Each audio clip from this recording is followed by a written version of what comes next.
আসসালামু আলাইকুম, কেমন আছেন সবাই? আশা করছি সবাই খুব ভালো আছেন। আমরা হলাম তো ভালো আছি। তো চলে আসলাম নতুন একটা ব্লগে।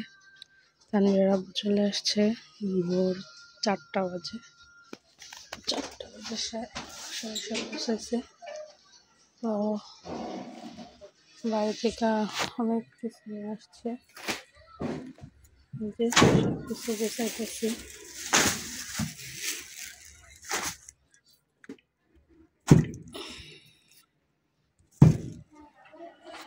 তানভীর এখনো ঘুমাতেছে।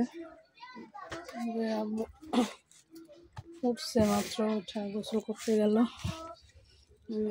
বাড়ি থেকে কি আনা হয়েছে, যে পাশে হচ্ছে একটা দেশি মোরগ,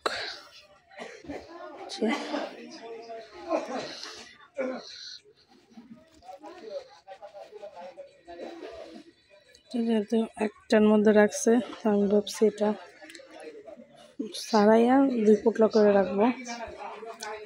পাশে হচ্ছে লাল শাক, গাছের সিম, হচ্ছে বেগুন, হচ্ছে আপনার পোলার চালের গুঁড়ি, এখানে হচ্ছে যে 2টা নারিকেল,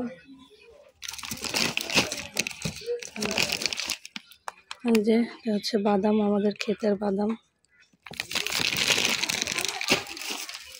এই পাশে অনেক মাংস আছে, এগুলো হচ্ছে টাকি মাছ না, এটা হচ্ছে লইট্টা মাছ। তারপরে এটা হলো গরুর মাংস, গরুর গোশ, কুরবানির গরুর গোশ।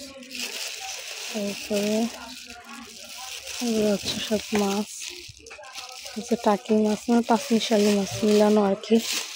এটা হচ্ছে বোয়াল মাছ, এগুলো সব গুঁড়া মাছ, পাঁচমিশালি মিলানো। আর এর পাশে হচ্ছে এই যে আরো কিছু গুঁড়া মাছ আছে, এগুলো কাটাও আছে না, আবার কাটা ছাড়াও আছে। তো এগুলো রাখছি, ভাবছি এগুলো আজকে রান্না করব, এগুলো ফ্রিজে রাখবো। আর এখানে হচ্ছে একটা হাঁস আছে, হাঁস,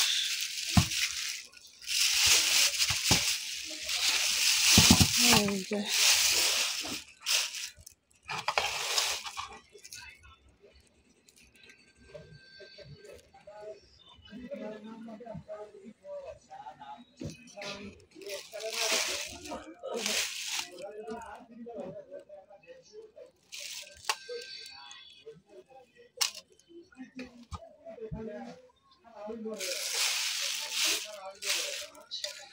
এটা হচ্ছে মোটামুটি বাসা, বাকিটা বাঁচতে হবে। আর এই যে পাশে এখানে আছে 3টা চালতা আছে, 2টা শালগম আছে। হচ্ছে এই যে লাউ গাছের, আর আছে ওই যে ওই লাল বালতিটার মধ্যে হচ্ছে 1 বালতি পোলার চাল আছে, এটা আমাদের নিজেদের ক্ষেতের করা, 15-16 কেজির মতো হবে চাল। এই হচ্ছে বাড়ি থেকে আনা হয়েছে।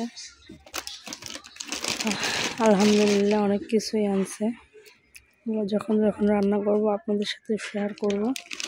সবার সাথেই থাকেন, দেখতে থাকেন।